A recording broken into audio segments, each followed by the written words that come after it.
Welcome to Unboxing Logistics. I'm Lori Boyer, and I'm the host of this podcast from EasyPost.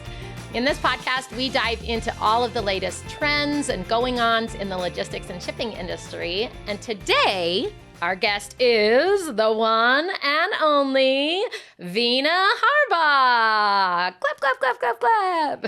Veena, introduce yourself to our audience. Thank you so much, Lori. It's wonderful to be with you all today. I am the Director of Sustainability at Sendle.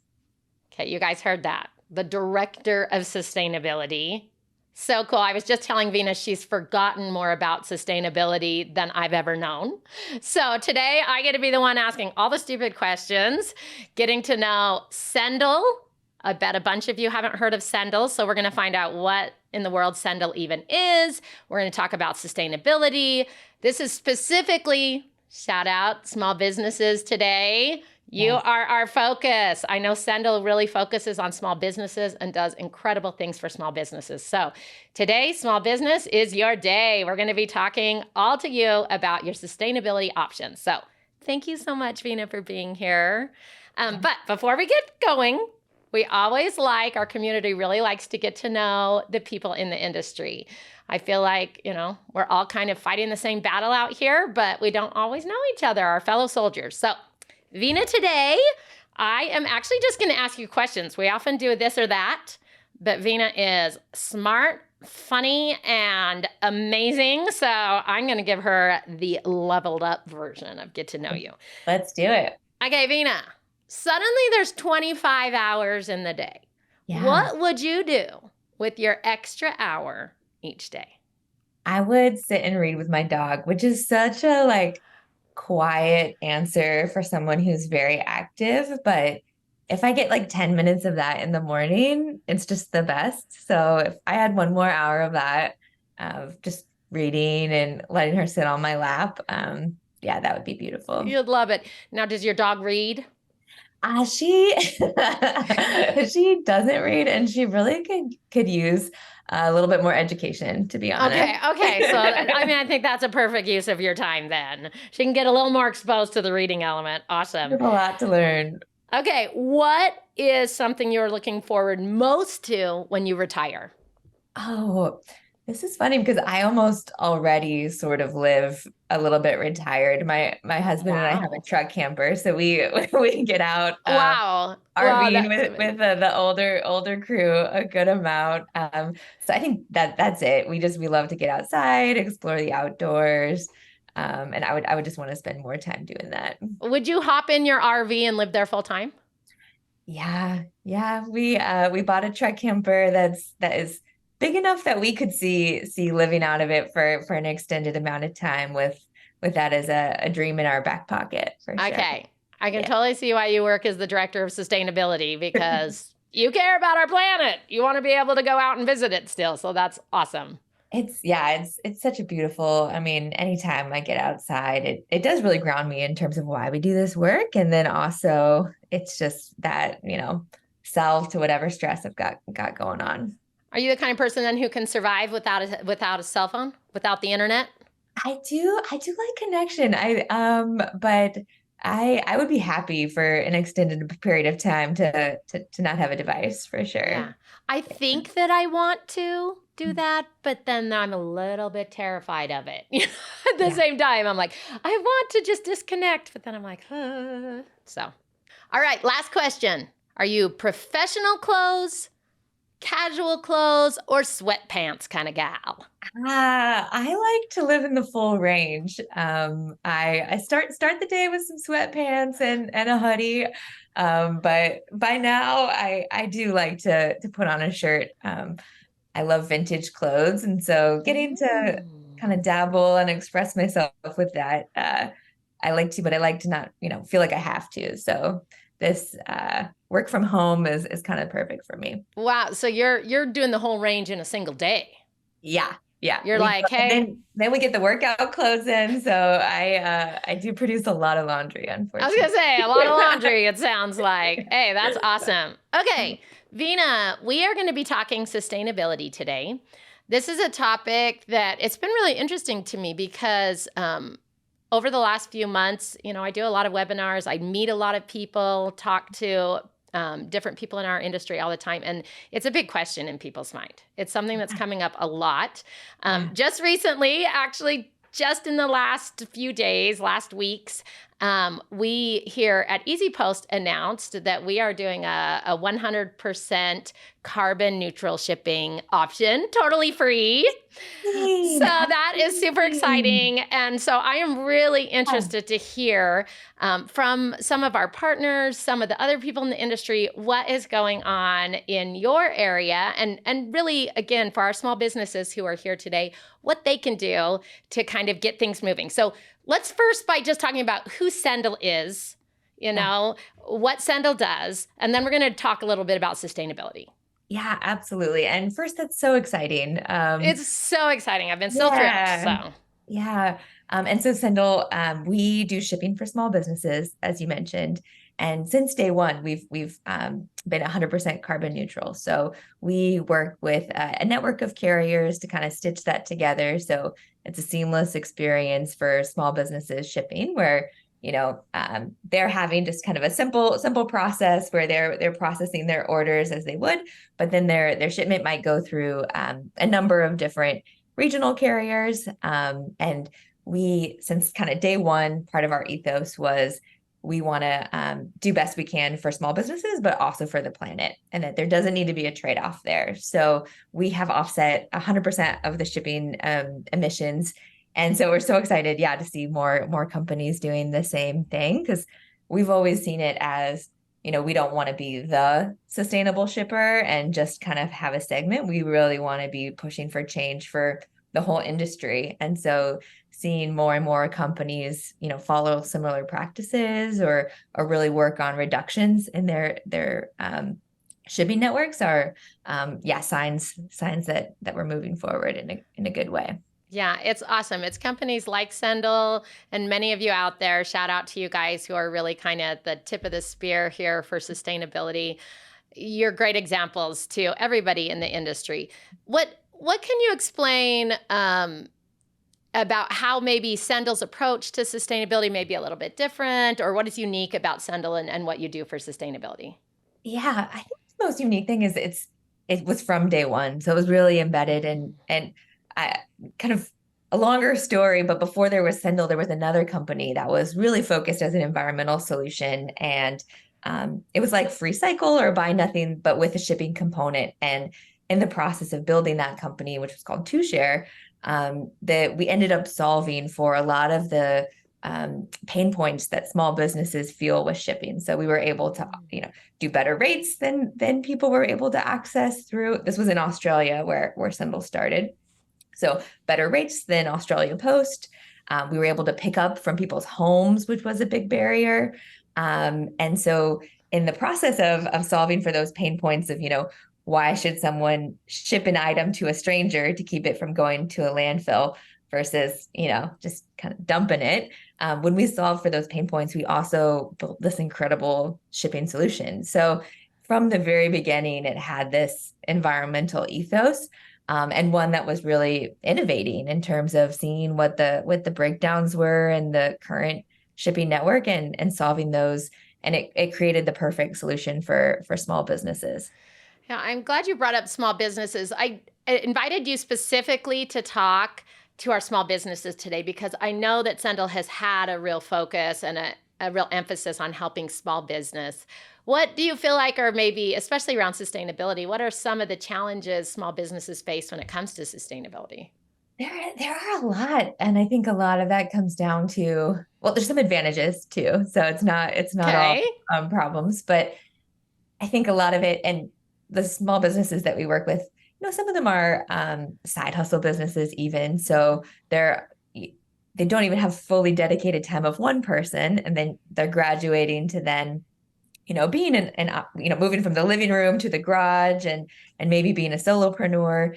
And oftentimes it is that just time cost for entrepreneurs. And then same thing with shipping, where small businesses are often paying, 2 to 3 times more than big businesses and getting worse service. They're facing that in every aspect of their business. So they're at the back of the line in the manufacturing, they're at the bottom of the priority list for the companies they're working with on advertising. So it really compounds across a lot of aspects. And then I would say that opportunities for small business is a lot of them are, really like within the core of what they're doing, they're solving for something, right? So that's either some social breakdown, some environmental breakdown, and then even the challenges they faced that creates more opportunity for solutions. So just one example of a Sendle customer called Wonder Rough, who does sustainable um, accessories and beds and stuff for dogs. They were at the back of their line for the manufacture of getting some new sustainable materials. And so instead, they pivoted to work with a local textile company in their area and to use their discards. So oftentimes I feel like where there is a barrier for small businesses, those are the exact entrepreneurs finding some solutions. And, a lot of our sustainability problems come from just not kind of re-examining how systems are operating. And so if small businesses are able to do that and find some solutions, they really can embed that into the core of what they do. So it isn't a trade-off around being sustainable or growing their business. Those things really line up once you solve for some fundamental solutions with what your business does. I love that. And it's interesting because it kind of ties back into Sendle's original, kind of ethos that you mentioned, that it was about sustainability from day one. And so it kind of sounds like what you're saying is small businesses as well can build sustainability into their practices while you're small. And as they grow, then that's already there. Exactly. Like if you think of Wonder Rough, like they're always going to have some aspect of that with their materials, right? That isn't, and they're going to be able to do that at an even larger scale of taking discarded textiles. So if you build it into what you do, I think that's, the number one thing that small businesses can do. And that way it's not this like trade-off of this thing that we do on the side that's kind of a nice to have. And then, Lori, the thing you mentioned that I loved about Easy Post starting to offer carbon neutral shipping, as you said, at no additional cost. Like that's something that Yes. was really important from the beginning with Sendle was small businesses, they are facing challenges of their viability. That, it is like those we talked about where you're facing a challenge in every aspect and it compounds, right? To the point where you're having a really hard time, guaranteeing the income that you need to push that business forward. So we never wanted for it to be a choice for businesses where they can have a sustainable option, but it's going to cost more, or they can do another option but cost less. So we just built in carbon neutral shipping to all of our shipping, and we're able to do it and still offer small businesses better rates. And so that shows to me that this change is possible at a wider scale Yes. than the industry, right? Yeah. I'm glad you brought that up. I was recently talking to just an actual friend. Yes, I have a friend. Shout out to my friend. No, who has started a business. And she was a little bit concerned because, like you said, solopreneur. She was like starting to get a little bit bigger. She'd been doing Etsy and she was expanding, all of that kind of stuff. Yes. And she had somebody approach asking about sustainability initiatives. People really are wanting sustainability. I was just reading a stat yesterday that 81% of people expect companies to be doing something for sustainability. But Yes. she was like, I don't even know where to start. Again, as you were saying, resource short, she does not have a director of sustainability Yes. like you, Veena. And so Yes. how can small businesses balance cost Yeah. with and this was the question she had for me, like how much money or what am I supposed to put in? I think the number one question, don't feel bad. I say, don't feel bad. I'm talking to our audience here. Yeah. I know we all love our planet and we don't want to destroy the planet, but also we love our business. We Yes. don't want to destroy our business. So Yes. what recommendations do you have for small businesses in balancing cost with sustainability? Totally. And I think that's one thing that's just a little bit fundamentally, I think we've maybe sustainability as a field hasn't done a good job explaining, or just, businesses are out there trying to capture that premium market. So Mm-hmm. sustainability is presented as this more like elite or more expensive option. And sometimes, right, like there are things that cost more and but oftentimes it isn't. A lot of the sustainability solutions, especially that first tier of sustainability solutions, are they're waste saving. So that's cost saving and carbon saving. Like those things go, and so even Can I small. ask just a second, Veena? So backing up, what are the tier one kind of things you're talking about? Waste saving, this, that. What does that mean? I'm not sure. Yeah, I'm thinking of a company's sustainability journey, and there's Okay. things that you're going to do right at the beginning, and that those things are uh, often efficiency style things where there is a cost saving and a carbon saving component.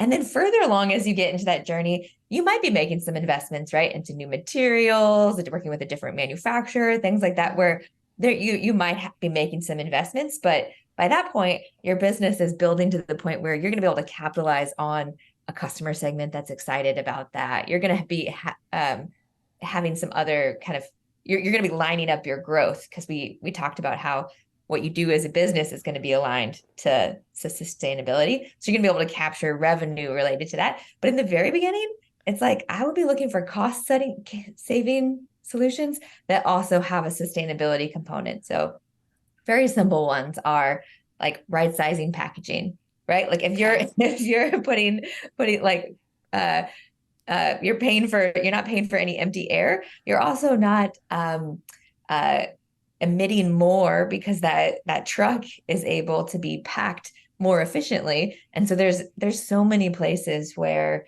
there's a cost saving solution and a carbon solution that go together. And so I think the more that we can see sustainability as something that can help our business as a business advantage, and not this, premium cost or trade off.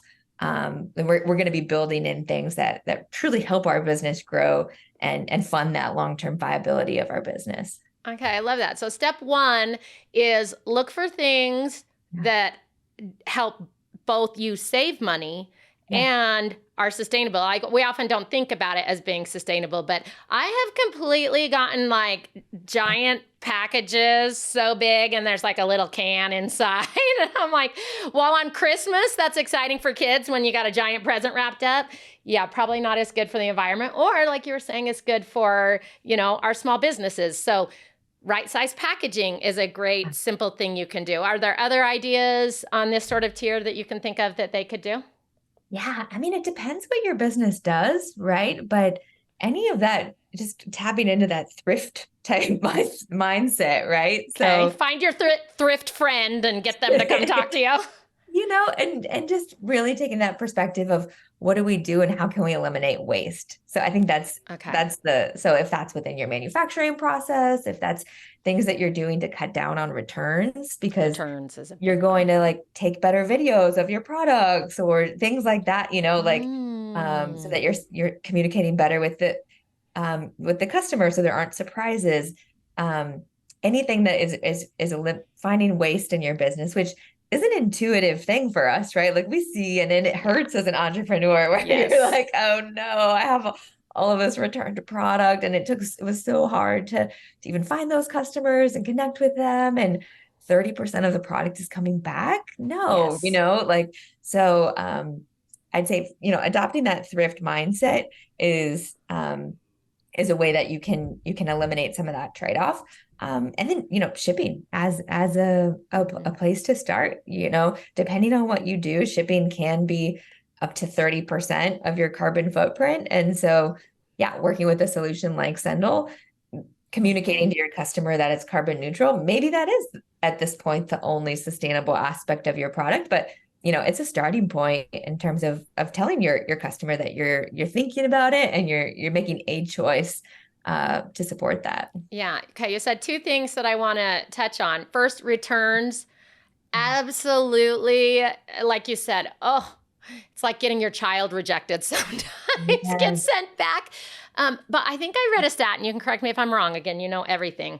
That like 50% of returns end up in landfills. And so I think that Yeah. people are aware that returns can be a huge waste. Yes. Uh, So I love the idea though of kind of getting ahead of returns. So I thought that was a great idea. Everyone try to reduce the number of returns you get with video, with, really good product descriptions, Yeah. with comparisons, maybe sizing recommendations if things are sizing big or small. But then Yeah. also, if you do get returns, whether you allow people to keep it, whether you donate. I know Yes. somebody who donates stuff that gets Yeah. returned. And then the Yeah. second piece I love, love, love that you said, Veena, was talking about sharing with your customers. That's an area I think small businesses forget a lot. They may be trying to do, or are kind of even just a byproduct. They are doing some sustainable things. They are right size packaging. They are looking to do things with their returns. Or maybe they're working with their shipping where they are getting carbon neutral, but they don't share it with their customers. Yeah. And that kind of will then take away from the people just don't know. So what recommendations do you have for sharing with customers? Yeah, this is so I was talking to an entrepreneur just this morning and she's doing so many things like of that promote sustainability in her business and she's not talking because it's just to her it's just normal, right? Like it's just like she is eliminating waste in her business and her business is lunchbox for kids. And so she's like, I just take my parenting philosophy and that's what my business philosophy is of just trying to do good and do the best I can. And so to her, it's not interesting that they have a partnership to take back the silicone to this local organization and but no, people want to know and they want to know the specifics of it, and I think that is as bizarre as some of the details can be, but just saying, 100 of the boxes that we're using I found at a reuse facility, and this is, or just any of those type of things that share you're a person behind your business. You're thinking about it. And they can be a part of your journey with you. The other thing that came up talking to this entrepreneur is she has, the practices she's doing today, and she has the vision of where she wants to get to. So she doesn't quite want to talk about where she is today because she sees this further out place where she wants to get. But people understand that. And especially if you say that in the context of, I'm a small business. This is what I can do today. This is where I would love to head, Like people will resonate with, one, your honesty, and two, that you have a vision of growing and changing your business too. Yeah. I love that.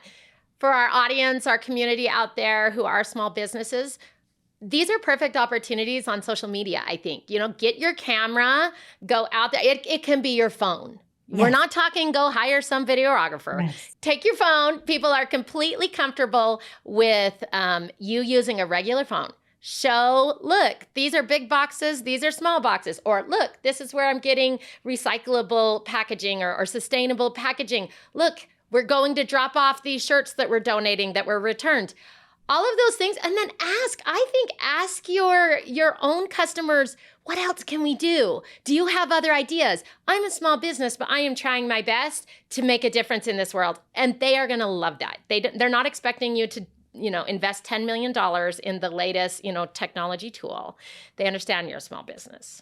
Absolutely. And that relationship of being a small business to their life is they're in the same boat. They're trying their best. They're making some choices that they feel good about. They're making some that are misaligned with their values in different aspects, or, and so communicating that same kind of sense of like, we're trying to improve and we can be gracious with where we're at. I think really that connects with people in their personal sustainability journeys too, because there's always some things that we're doing great and some gaps for us to be kind of shifting and working to change in our lives. Yeah, absolutely. And like you said before, people absolutely will resonate with you as a person. You don't need to pretend that you're some giant organization with 10,000 employees. They relate to the fact that you're a person behind that business. That's your advantage as a small business, right?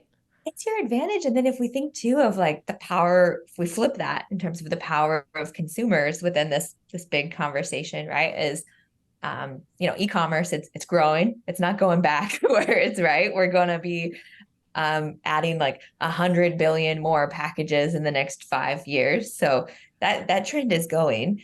But then my power as a consumer is to support those small businesses and those small businesses that are innovating and trying their best. And so for me to know that I'm making some difference, even if that's, a few shirts that were donated to this organization, that is so important in terms of me understanding how I can play in this economy and be a part of this change. Yeah, I love that. Okay, so let's say we're moving up a level. Maybe Yeah. you've been doing some of these small things. We're going up. Maybe you're looking into sustainable packaging. We kind of touched on that briefly. Can you share what sustainable packaging is, maybe where people could access it? How much more would they expect it would cost? Just kind of give us some info on that.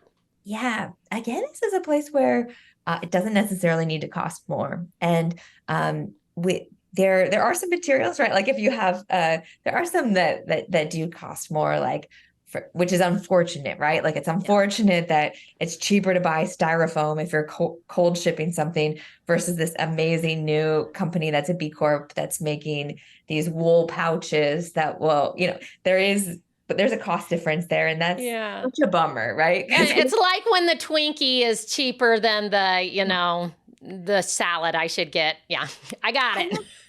and that's just where, right? Like we're fundamentally off in terms of that cost of that styrofoam is enduring, right, to like society. But the changes are there. But oftentimes for small businesses, sometimes the most sustainable packaging that you can be doing is recycled paper or like heavy duty recycled paper. So especially because the end of life is so strong. Like there's oftentimes good systems for recycling that in the end consumer's life. So it doesn't necessarily need to be something that sticks out to you as this fancy new material. Things like heavy duty recycled paper, cardboard. But then you really want to think about, okay, one, that recycled materials went into that.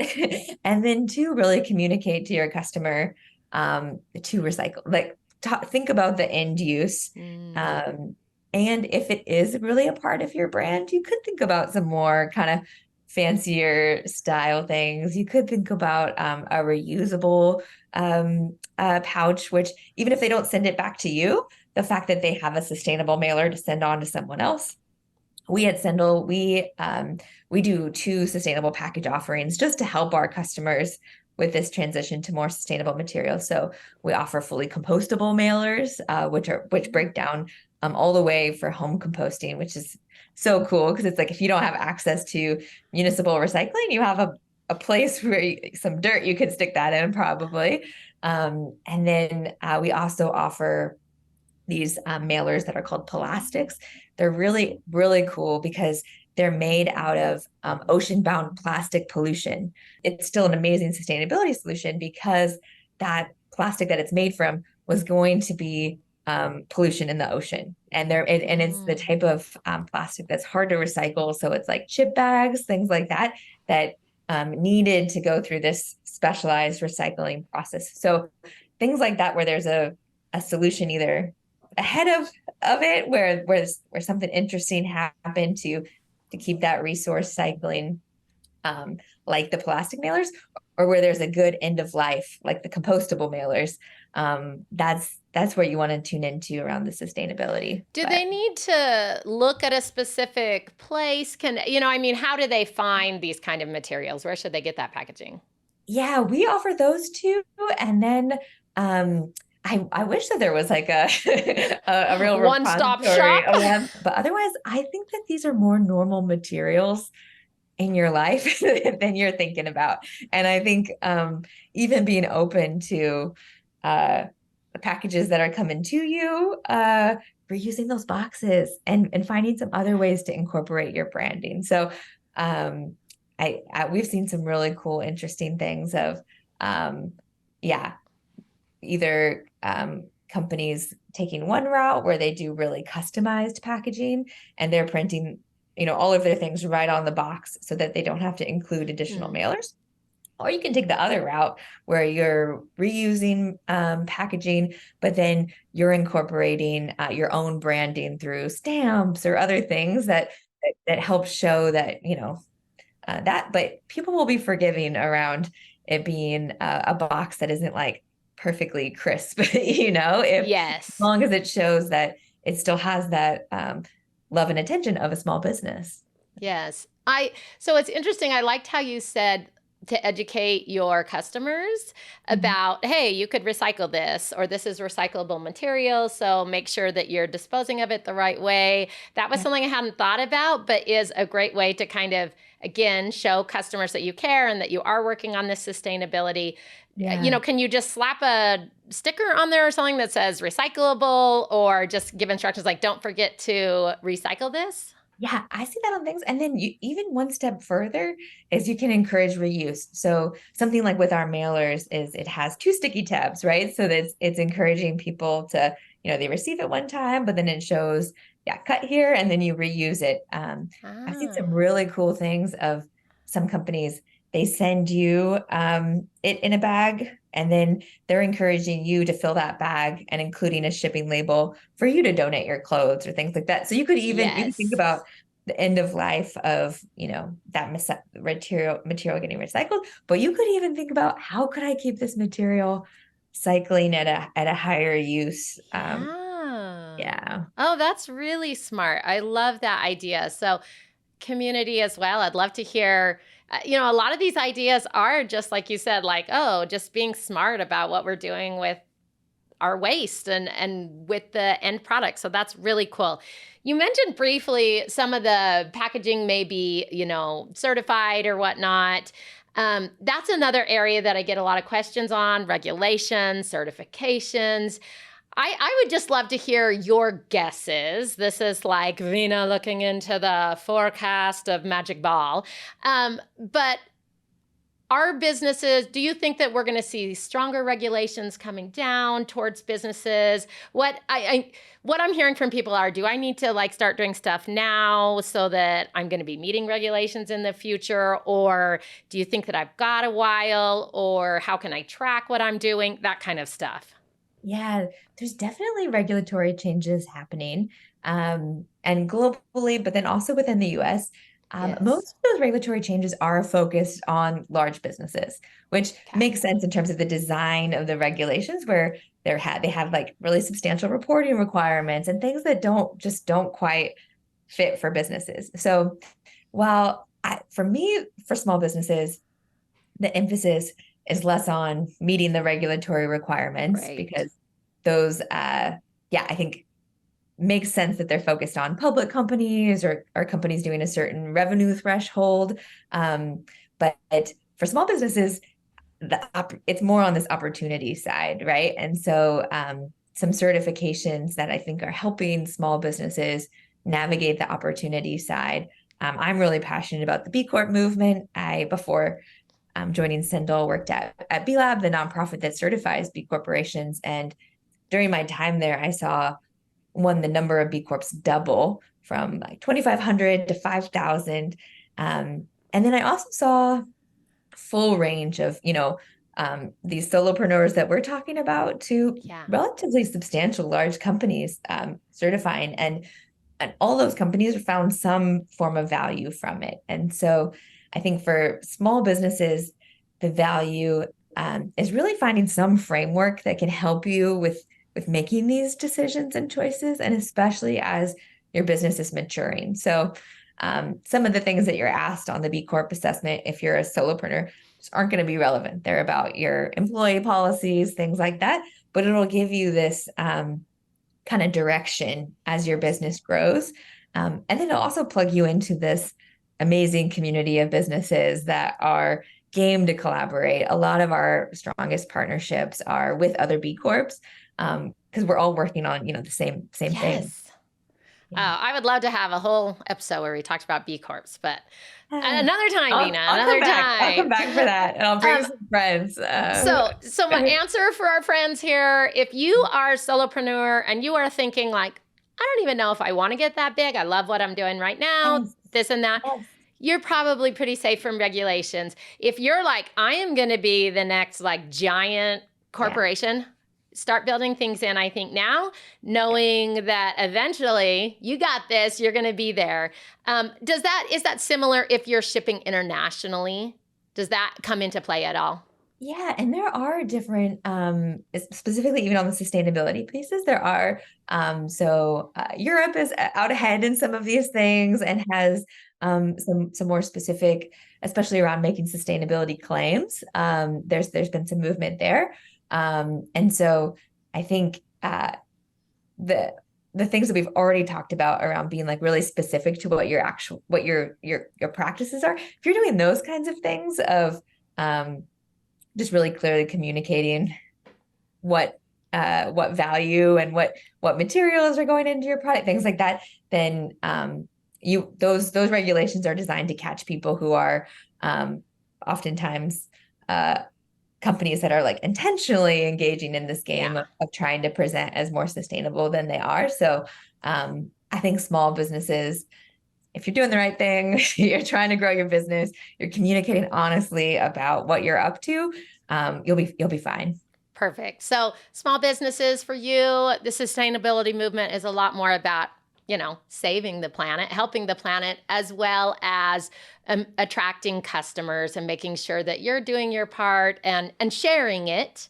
That's one thing, again, you and I talked about this, but please, please, please share the sustainability initiatives you're taking. I know with this cool new thing that EasyPost is doing, and of course, with I'm sure what Sendle's doing, you can go in and you can download a badge to show that you've got carbon neutral shipping. You can even, because we track all your data in terms of how much Yeah. shipment's gone out, you can put that data on your website. Is that Yeah. similar for you? Yeah, exactly. We have labels for our customers to use. Perfect. And I do see that as a big part of the solution, Mm-hmm. right? Is um, a lot of folks, they're starting to tune into like product level sustainability. Is it organic? Is it fair trade? Things like that. But the shipping component, people aren't necessarily thinking about, they might view the cardboard kind of piling up and know that there's maybe something going on there, but Yes. um, the carbon side is a little bit more of a mystery to people. And so Mm-hmm. to communicate like, one, this is something that we've addressed as a business just by using these services. Um, yeah, I think it is a huge advantage for customer for small businesses, even if they don't necessarily view themselves as a sustainable business. Tell your customers that you're doing it because some do care and some Yes. yeah want to know those specifics about what you're up to. Yeah. 64% of customers say that they would pay more Yeah. to go with a company that's doing something sustainable. So just please make sure you're sharing it. Look at partners like Sendle, like EasyPost, like any of your other, vendors you may be working with. Find out what they're doing in terms of sustainability because these slightly bigger companies may be having offerings like these that don't cost you any money, but you can share like, oh, I'm using this sustainable company. Exactly. I think that is huge just to look at what you're currently doing, communicate about it, and then look at that just next, if I were to do it, make a few tweaks to my business, what could those be? And to share about that, as you make those changes. Yeah, people want to know.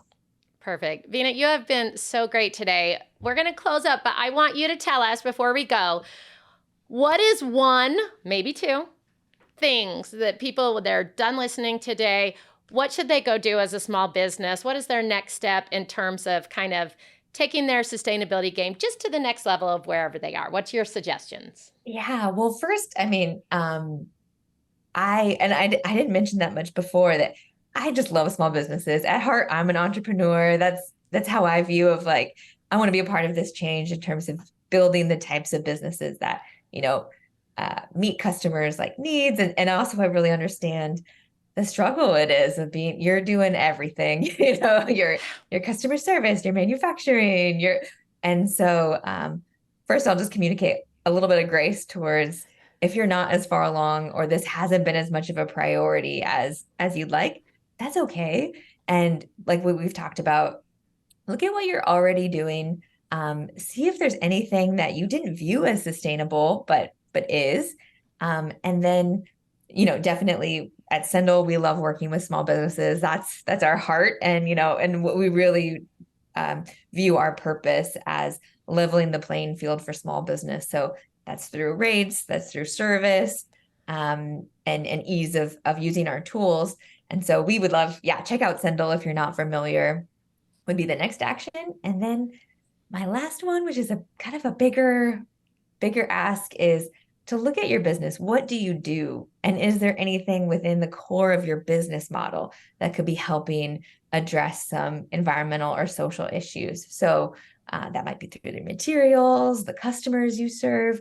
Because if you really look at the core of what you do and bring some aspect to sustainability, then as you grow as a business, it isn't going to be this trade-off around being green or your business. Make it really embedded into what you do, and this will be a path. And it's, as you mentioned, the stats, Lori, it's a growing path. More and more customers are expecting this. Some of them are willing to pay more, and it really is just, the future of you connecting with your customers and growing your business. So if you can build that in, then yeah, you're on a good path for the future of what you're doing.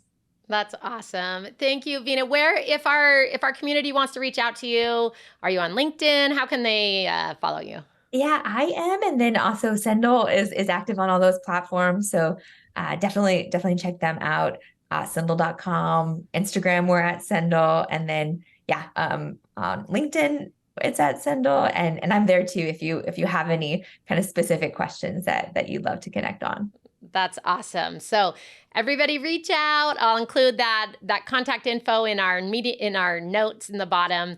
And just thank you so much for being here. Small businesses, you guys got this. Take it one step at a time. I say one step every time because when you try to do 27, you'll end up doing 0. So pick one thing, get out there, and we can all be a little better. But thank you so much. And thank you for joining us, everybody. And we will see you next time on Unboxing Logistics.